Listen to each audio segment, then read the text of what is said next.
અને પ્રગતિ મહોત્સવમાં થુવર ગામે ઉપસ્થિત જિલ્લા પંચાયત સદસ્ય ચેહરાજી,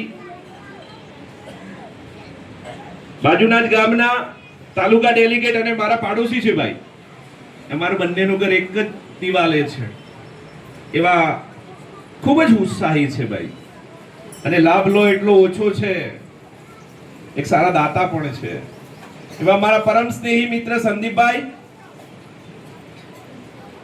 ભાજપાના ઉપપ્રમુખ પ્રજાપતિભાઈ, ડાભીભાઈ, લઘુમતી મોરચાના સાહેબશ્રી,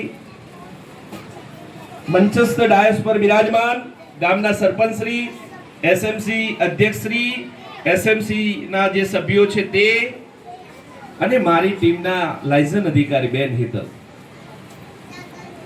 સૌથી પહેલા તો મારે આચાર્ય સાહેબને અભિનંદન આપવા છે કે આચાર્ય સાહેબ આટલું ખૂબ સારું કામ કરી રહ્યા છે.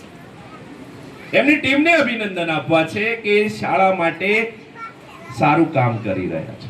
પણ મારે સાહેબ જોડે એક વચન લેવું છે. સાહેબ, મને એક વચન આપવું પડશે તમારે કે તમે જે કામ કરો છો સારું જ કામ કરો છો, પણ આજથી તમે જે કામ કરો છો એમાં 30 મિનિટનો વધારો કરી દેજો.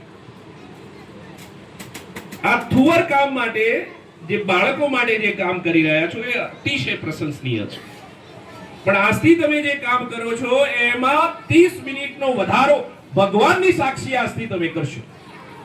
તો આપણે આચાર્ય સાહેબ માટે 3 તાળી પાડીશું. ભવિષ્યમાં હું આ વિસ્તારમાં આવીશ ત્યારે આ થુવર ગામની ચોક્કસ મુલાકાત લઈશ. મિત્રો, વાલીઓ પણ ખૂબ સારી સંખ્યામાં ઉપસ્થિત છે, ત્યારે મારે વાલીઓને 2 વાત કરવી છે. મોટિવેશનલ સ્પીકર તરીકે અવારનવાર મારે ઘણી સ્કૂલોમાં જવાનું થાય છે. આજે 46મી સ્કૂલમાં પગ મૂક્યો છે મેં, તો મારી સામે જે વાલી બેઠા છે, વાલી ખૂબ જાગૃત છે સાહેબ. એનએમએસ, જ્ઞાન સાધના, આ બધી પરીક્ષાઓમાં જો થુવર ગામનું બાળક રેન્ક મેળવતું હોય તો એ ગામના જાગૃત નાગરિકોને, જાગૃત વાલીઓને અને જાગૃત શિક્ષકોને અભિનંદન આપવા જોઈએ મિત્રો. આ એક ગામની પ્રગતિ છે. મારા શિક્ષક મિત્રો હંમેશા કામ કરે છે, એને ગામ તરીકે તમે સહયોગ આપજો. ગામના લોકો એમને જ્યારે પણ કોઈ જરૂર હોય તો પૂછજો. એસએમસી સભ્યોને પણ હું વિનંતી કરું છું કે એમને પૂછજો કે શેની જરૂર છે. એમને નાનકડી જરૂર હશે, કઈ બીજી કઈ જરૂર હશે નહીં, એમને ઇનામ આપજો, હાજરી આપજો અને એમને પ્રોત્સાહન આપજો.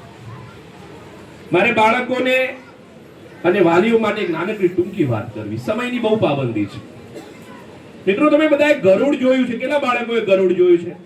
બરાબર, સરસ. તો ગરુડ શું કરે છે તમને ખ્યાલ છે? જ્યારે ગરુડનું બચ્ચું નાનું હોય છે ત્યારે એના માળાની અંદરથી ગરુડ અમુક સમય પછી જે સારો પદાર્થ કહી શકાય, જે લીલું ઘાસ હોય, જેનાથી એને સુવિધાઓ મળે, જે કહી શકાય એવી તમામ વસ્તુઓ દૂર કરી દે છે. માત્ર કાંટા જેવો પદાર્થ, નાનકડા પથ્થર એ માળાની અંદર રહેવા દે છે.